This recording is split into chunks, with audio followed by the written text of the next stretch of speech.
Fala, meu povo! Ora, meu querido. Eita glória, hein?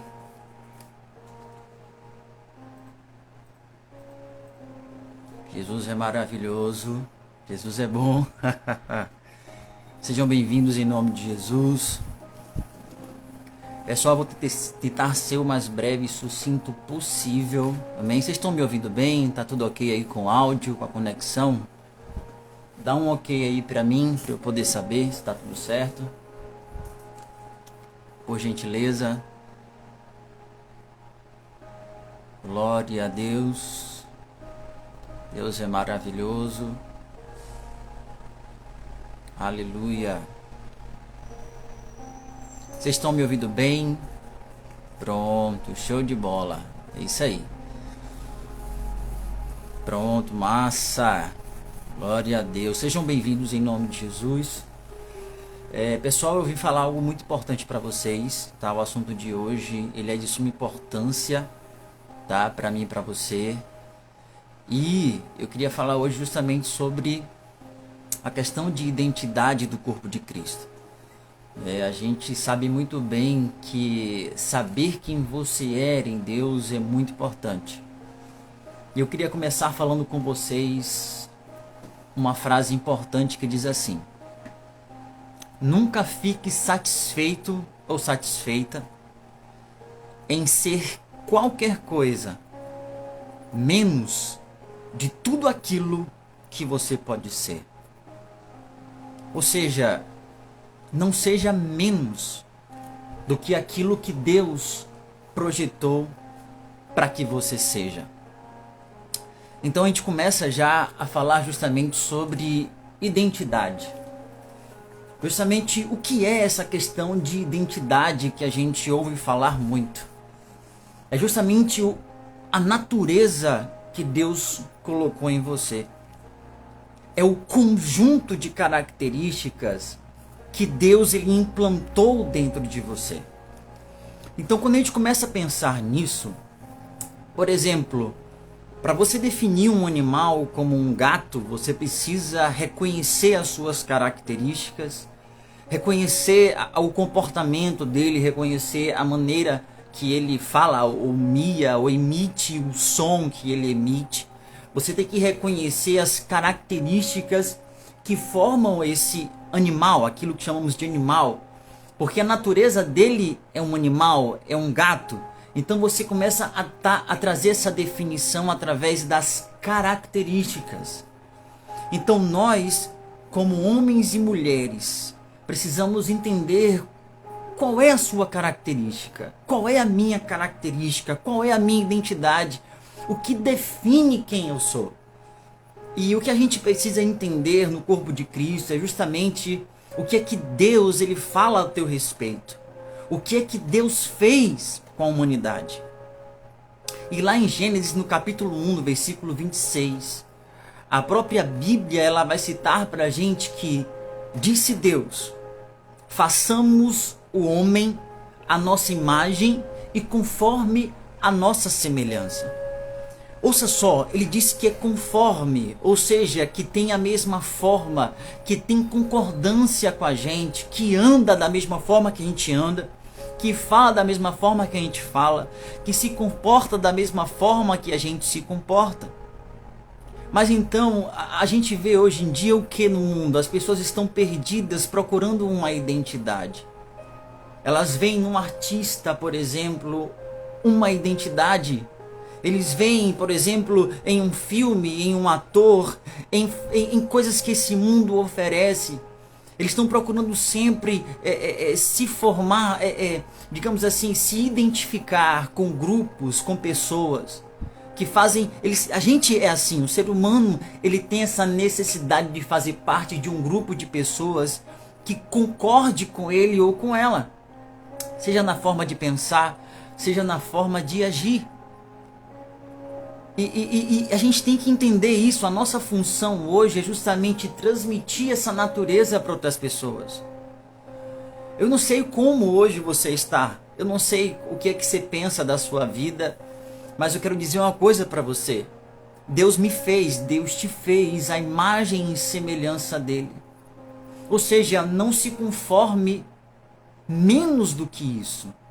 Não fique satisfeito ou satisfeita em ser menos do que aquilo que Deus fez. Você é a obra-prima de Deus. Você é tudo o que Ele tem de mais precioso nessa vida. Você e eu somos a glória do Eterno. Nós somos a glória de Deus. O salmista, ele vai dizer, no capítulo 4, a partir do versículo 4 ao 8, ele diz: olha, o que é o homem para que dele te lembres? O que é o homem para que o visite? Fizeste um pouco menor do que Deus, e de glória e de honra o coroastes. Deus, ele nos coroou como sua glória. Deus, ele nos coroou como sua honra. Então nós temos que entender essa mentalidade. Deus te fez. Deixa eu te contar uma coisa aqui. Quando foi que o homem ele perdeu essa imagem e semelhança de Deus?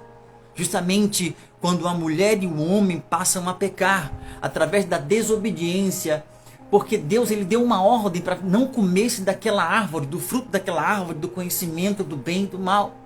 A serpente ela veio e enganou Eva e Adão, e eles comeram, eles desobedeceram a Deus, e através do pecado então se multiplicou o pecado na humanidade. Mas o que acontece?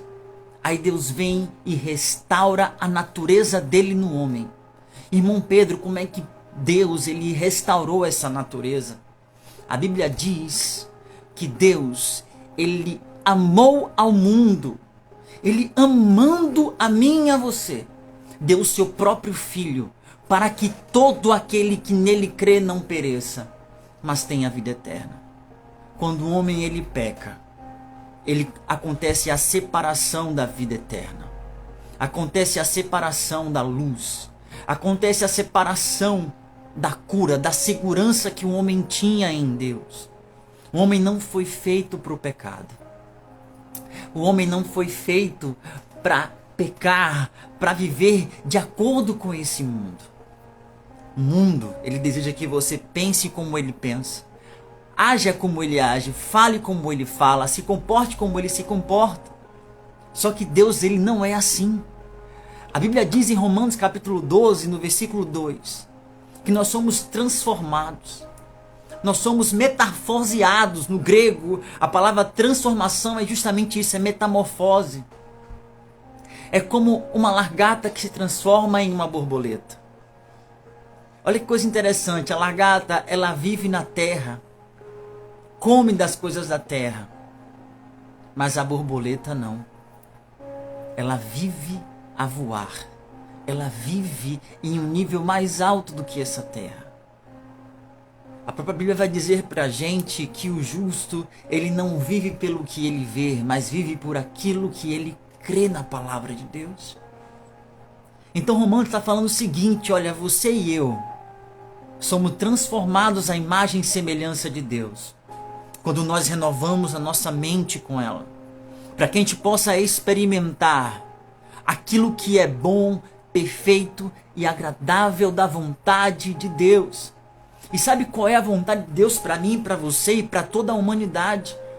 É que ela seja salva e liberta do cativeiro do pecado. Liberta das coisas que esse mundo tem impregnado a humanidade. Nós estamos vivendo um tempo onde um fim está chegando e Jesus está às portas e batendo no coração das pessoas dizendo: ei, abra o teu coração para que eu possa entrar. Eu quero te fazer aquilo que você nasceu para ser. Eu quero te fazer tudo aquilo que você ainda não é. O que você hoje ainda não é aquilo que eu tenho para você ser. Porque Deus, quando Ele cria o homem no jardim do Éden, Ele o faz um ser espiritual, que domina sobre a sua alma e sobre a sua carne. Porém, quando o homem peca, ele perde o ser espiritual dele. E então agora a carne domina a alma e o espírito adormece. Mas a própria palavra diz em João capítulo 1, versículo 11 e 12. Ele veio para o que era seu, mas os seus não receberam. No versículo 12 ele vai dizer: mas a todos quanto o receberam, deu-lhes o poder, deu-lhes a capacidade, deu-lhes o acesso de serem feitos, recriados, filhos de Deus, recriados à imagem e semelhança do Pai eterno. A saber, aos que creem no seu nome, mas que não nasceram segundo a vontade da carne, nem segundo a vontade do homem, nem segundo a vontade do sangue, mas aqueles que nasceram segundo a vontade de Deus. Eu vim aqui justamente para dizer para você que você não nasceu para viver uma vida natural. Você não nasceu para viver uma vida aquém daquilo que realmente você deveria ser. O mundo diz que é maravilhoso o pecado, mas foi o pecado justamente que nos separou da nossa verdadeira natureza. Eu estou aqui para dizer para você, por meio do Espírito Santo, em nome de Jesus e do Pai, que você pode ser muito mais do que você é hoje. Um ser espiritual, ele anda em um nível mais alto do que o ser carnal que anda na dimensão natural. No natural, por exemplo, se faltar alguma coisa, você entra em desespero. No natural, por exemplo, você não consegue entender ou ter esperança quando você olha para as coisas não dando certo à sua frente ou à sua volta. No natural, as pessoas elas podem te decepcionar e você pode ficar magoado, amargurado, ressentido. Mas o ser espiritual é totalmente diferente. As pessoas podem te machucar, mas você abre o teu coração para perdoar elas. Porque a Bíblia diz em 1 João que Deus é amor. E aqueles que amam conhecem a Deus. Aqueles que amam conhecem a Deus. São reconhecidos como filhos de Deus. Aqueles que amam e perdoam as pessoas que os machucam. Pois o ser espiritual, apesar das coisas estarem difíceis ao seu redor, ele entende que a alegria dele vem do Senhor. Sabendo que o Senhor e a alegria dele é a sua força. Eu não sei em que nível você está vivendo. Eu não sei em que dimensão hoje você vive diante das dificuldades. Mas deixa eu dizer algo para você. Deus planejou toda a sua vida. Está escrita no livro dele. O que eu quero dizer é o seguinte: é que você nasceu para ser mais que vencedor em Cristo Jesus. Mesmo que aparentemente as coisas não estejam fluindo como você acha que deveriam fluir. Eu conheço Deus, amados, que diz o seguinte: que todas as coisas cooperam para o bem daqueles que amam a Deus, daqueles que foram chamados segundo o seu propósito. Se você confessou a Jesus como Senhor e Salvador da sua vida, e você o ama, entenda algo: todas as coisas estão cooperando juntamente para o teu bem. Porque a nossa fé, ela tem uma medida, mas essa medida, ela precisa crescer. Então, diante das dificuldades, entenda algo: você não nasceu para ser natural. O natural reclama da vida. O natural olha para a sua vida e diz: Senhor, cadê isso, cadê aquilo? Mas o espiritual, ele agradece sabendo e confiando o Deus que tem e o Pai que tem. Porque Deus, ele te amou dessa forma. Ele deu o seu próprio Filho para que você não pereça, mas tenha vida eterna. Meu Pedro, mas que vida é essa eterna? Em João 17,3 vai dizer para a gente que a vida eterna é essa: que conheçam a Ti, Deus, como o único Deus verdadeiro, e a Jesus Cristo, a quem enviaste. Conhecer a Deus está relacionado a entender quem nós somos nele. Irmão Pedro, como é que nós podemos conhecer a Deus? Eu digo que tem 4 maneiras de você conhecer a Deus. A primeira delas é através da palavra de Deus. João 1,1 diz João capítulo 1, versículo 1 vai dizer pra gente que o verbo ele se fez carne, o verbo de Deus, ele era Deus, ou seja, a palavra.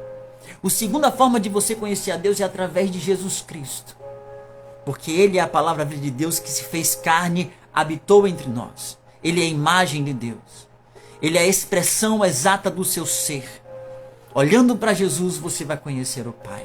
Ele mesmo disse: quem me vê, verá o Pai. A terceira forma de você conhecer a Deus é por meio do Espírito Santo que nos foi otorgado. Quando diz que o Espírito ele prescruta os corações de Deus para nos revelar aquilo que está no coração dele.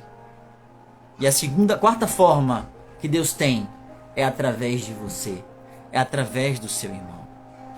Porque ele nos chamou e nos predestinou para sermos conforme a imagem do seu Filho. E a imagem do Filho é a imagem do Pai. Não seja menos do que Deus projetou para você. Quando você entende isso, que o pecado é como um câncer que se multiplica, você passa agora a pensar de uma maneira diferente. Você não passa mais a pecar. E você começa a ter prazer na santidade de Deus. Sabe por quê? Porque se coroa. Porque Deus nos coroou com essa glória e com essa honra de sermos a beleza da santidade de Deus aqui na terra. De manifestar essa beleza através das nossas palavras, através das nossas atitudes, através do nosso comportamento, através das nossas reações. Quando as pessoas acharem que você vai revidar, você não vai revidar, você vai amá-las, você vai perdoá-las, você vai tratá-las como Deus queria que elas fossem tratadas. Você vai orar pelos aqueles que te perseguem. Você vai abençoar aqueles que não estão nem aí para você. Porque você é misericordioso como seu Pai é misericordioso. Deus não te escolheu para viver para o pecado, nem para ser filho daquele que cega o mundo com a incredulidade. Creia nisso. Você é um ser espiritual. E como espiritual, Deus te deu a graça para não ser dominado pelo pecado. Você, disse Deus, é a luz para esse mundo. Como se pode esconder uma cidade edificada sobre o monte? Ou se acende uma candeia ou uma vela e esconde debaixo de uma vasilha ou de um alqueire? Não, não. Jesus disse: assim brilhe a vossa luz diante dos homens, para que vejam as vossas boas obras. Deus está falando com você: ei, eu te escolhi para que vejam as minhas obras em você e você brilhe a luz de Cristo no ambiente, no trabalho, na escola, na faculdade, na família, aonde você estiver. Mas para isso é necessário que nós entendamos que nós nascemos para Ele, por Ele, porque todas as coisas subsistem por causa de Cristo Jesus. Ele mesmo disse: essa é a vida eterna, conhecer o Pai e conhecer o Filho. Amem as pessoas, orem por elas, busquem mais a Deus intensamente, sejam a luz que o mundo precisa, sejam a luz e o sal que esse mundo precisa. Sabe, as pessoas têm que distinguir você. As pessoas têm que olhar para você e ver a diferença em você. Muitos estão xingando por aí, muitos falam mal, criticam as pessoas, fazem fofoca, mas você não. Você abençoa, você ama, você perdoa. Você leva o amor de Cristo às pessoas. As pessoas têm que ver Jesus em você. Sabe por quê? Porque Ele te fez a imagem e semelhança dEle. Não é você, mas é Ele em você. Talvez você me diga: mas irmão Pedro, eu não tenho força. Às vezes é difícil para mim. Às vezes é complicado para mim ser imagem e semelhança de Deus. Deixa eu dizer algo para você. Peça ao Senhor que te guie nas suas atitudes, que te guie nas suas palavras, que te guie no seu comportamento. Deus é real, Ele está vivo e mora dentro de você. Você tem força nele. Você consegue sim ser um edificante, um construtor de vidas. Alguém que vai pegar na mão das pessoas e vai dizer: ei, você não é derrotado. Não são as circunstâncias que dizem que você é vitorioso ou derrotado. Não é bens materiais, não são as riquezas, não é o dinheiro que diz que você tem sucesso ou não. A Bíblia já diz: você é mais do que vencedor em Cristo Jesus. E não há nada que possa nos separar do amor de Deus que está em Cristo Jesus. Nada pode te separar do amor de Deus que está em Cristo, entenda isso. Você não nasceu para ser derrotado, você já é vitorioso, você já é um sucesso, porque Ele te escolheu, porque Ele te desejou, Ele te quis. É por isso que você está aqui ouvindo essa palavra. Não desanime na caminhada, não desanime da caminhada. Tem momentos que são difíceis porque a nossa alma, a nossa carne, ela luta contra tudo que vem do Senhor da glória. Mas o nosso espírito, ele tem que se submeter e dominar a nossa alma e a nossa carne. Isso é possível? Com certeza é. Em Gálatas capítulo 5, diz assim, que nós, que fomos chamados, nós crucificamos a nossa carne. Nós não alimentamos ela. Nós a crucificamos. Isso significa o que, irmão Pedro? Que nós não vivemos mais por ela. Sabe o que Romanos 8, capítulo 1 vai dizer pra gente? Que nenhuma condenação existe. Não existe condenação para mim e para você. Aqueles que estão em Cristo Jesus, não há mais condenação. Eu não sei se o diabo tem condenado em sua mente por causa do pecado, por causa das coisas que têm acontecido com você, por causa de falhas ou de erros. Não, não. Não é a tua força, é a força dele em você.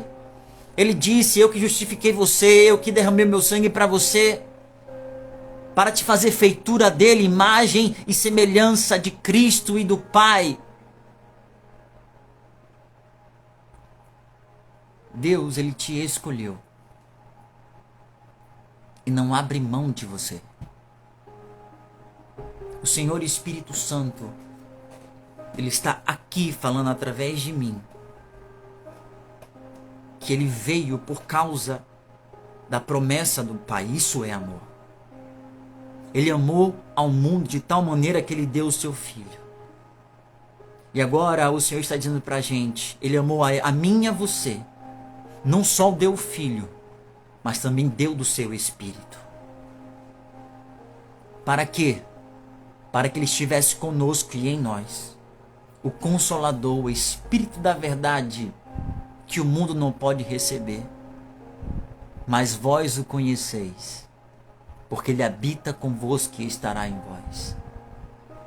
A promessa do Espírito Santo, ela veio para te dar força para vencer nessa vida. Você já é mais que vencedor. Essa é a mentalidade de quem reconhece a sua verdadeira identidade. Nunca mais fique satisfeito com menos do que tudo o que Deus planejou e projetou para que você seja e faça nessa vida. O Senhor tem falado conosco sobre isso. Levante a cabeça, se coloca na minha presença, em oração, em jejum, em meditação da palavra, porque através de você, através dessa circunstância e dessa situação, eu vou usar para engrandecer o meu nome. Amém, amados? Louvado seja o nome do Senhor Jesus. A sua identidade, ela não é terrena. Ela é celestial. Ela é espiritual. Aceite isso com todo o seu coração. Aceite essa verdade. Creia nisso. Porque você não vive pelo que você vê. Você vive pelo que você crê. A sua origem não é terrena. Diga assim, ó, a minha origem, ela não é terrena. A minha origem, ela é celestial. Escuta o que eu vou dizer para você. O nosso alvo tem que ser Cristo Jesus. A nossa vista tem que estar focada nele, sabendo que nós vamos retornar para casa logo em breve. E o tempo que temos aqui na terra, temos que fazer a diferença onde estivermos. Uma das coisas que você tem que entender para fazer a diferença é que você não pode se importar com o que as pessoas falam ao seu respeito. Não importa o que digam, é um careta. É isso, ou criticam você porque você ora, porque você lê a Bíblia, porque você não se comporta como todo mundo se comporta. Porque você é o diferente na escola, porque você é o diferente na faculdade. Porque você não concorda com certas coisas no trabalho com as pessoas, porque você não caminha com elas. Mas você pode fazer a diferença. Seja luz. Porque foi isso que Deus projetou para que você seja. Amém? E nesse momento eu queria orar junto com você. Amém? Vamos estar orando para que Deus possa aflorar essa verdadeira natureza que temos em Cristo Jesus. Amados, deixa eu dizer algo para vocês. Deus é real. Deus, ele é real. A presença de Deus é real. Ela pode inundar você aí onde você está. Se você está com dor de cabeça, com alguma dor no corpo, Deus pode curar você aonde você está. Amém? Eu vou pedir para você estender a sua mão. Eu vou pedir ao Espírito Santo de Deus para que te encha com o poder dele, com a presença dele. Para que te dê força para vencer os pecados que tem te assolado. Para te fazer você vencer nessa vida como o rei que você é, porque o próprio Pedro diz que vós sois sacerdócio real, reino de sacerdotes. Amém, amados? Vamos fechar nossos olhos e orar ao Senhor? Pai, muito obrigado por essa palavra em nome de Jesus. Obrigado, Senhor, por este momento em que estamos com meus irmãos e minhas irmãs. Espírito Santo de Deus, inunda o ser das pessoas que estão do outro lado me ouvindo. Enche-as com teu Santo Espírito, Pai. Dá força a elas na caminhada cristã. Dá força a elas na caminhada como filhos e filhas de Deus. Senhor, agora venha com teu Santo Espírito, com o teu poder. Pai, eu repreendo toda dor de cabeça, toda dor no corpo. Eu declaro cura sobre a enfermidade, sobre esta doença. Pai, eu declaro livre esta vida agora, em nome de Jesus, de toda assolação demoníaca e espiritual. E declaro essa pessoa livre no nome de Jesus Cristo. Pai, eu te agradeço pela libertação. Eu te agradeço pela cura. Eu te agradeço pela unção. Eu te agradeço pela tua presença. Muito obrigado em nome de Jesus. Amém e graças a Deus. Amém, amados? Quero te agradecer por estar juntamente comigo nessa noite. Espero que Deus tenha falado com você. Amém? Deixa aqui nos comentários desse vídeo como Deus falou com você. Se Deus te curou, também coloca aqui. Olha, eu estava com dor de cabeça, a dor passou, dor no corpo, a dor passou. Olha, eu estava sentindo um peso nos meus ombros. Quando você orou, o peso saiu. Deixa aqui nos comentários. Amém? Já, meu irmão, era para ser bem breve mesmo, para a gente, né, ser bem sucinto naquilo que o Espírito Santo tinha me pedido, tá? Eu estou pedindo ao Senhor também para me dar mais aberturas, para que a gente possa estar aqui mais vezes. Ontem eu estava orando, o Senhor falou para mim, faz uma live amanhã, eu quero que você fale a respeito desse assunto. E eu escrevi um monte de coisa, mas o Senhor falou o que Ele queria falar. E eu quero dizer para você isso, sabe? Não desista, fortaleça a sua fé, coloca o teu coração nele e creia que Ele está com você, amém? Ele está sempre com você. Amém? Amém, meu querido Jô, velho. Eu também te amo, meu irmão. Você é uma bênção, cara. Uma bênção, uma bênção, uma bênção. Creio que Deus ainda vai te usar demais. Vai revelar o chamado dele para a sua vida. Amém? Michele também, Deus abençoe a sua vida. Meu irmão Nilo. Glória a Deus pela sua vida, meu irmão. Você é uma bênção, cara, demais também. E é isso aí, galera. Deus abençoe vocês em nome de Jesus. Tá? Se houver uma próxima live, eu vou avisar aqui também no Instagram. Elis, Deus abençoe a sua vida também, amém? Todos que estão presentes aqui, um muitíssimo obrigado. Glória a Deus pela sua vida. Eu creio que por estar aqui, você está aqui dizendo para Deus, Deus, eu quero ser diferente. Eu quero mudar a minha história e quero mudar vidas também através da minha história. E o Senhor manda dizer aqui para você, a tua história, ela foi feita para mudar histórias. Olha isso. A cura que Deus está fazendo nas suas emoções e na sua vida é a cura que vai curar outras pessoas. A restauração que Deus está restaurando a sua vida, te dando força hoje, te levantando, vai ser a mesma força, a mesma restauração para restaurar aqueles que precisam de Deus na sua vida. Você é uma árvore e os seus frutos são feitos para outras pessoas. Vou fazer, meu irmão, com certeza. Essa semana eu vou estar orando. Amém, irmão Nila. Isso aí, curados para curar. Amém, Jô, vou fazer sim. E que Deus abençoe a vida de vocês em nome de Jesus. E até a próxima, se Deus quiser. Deus abençoe, galera. Tchau, tchau.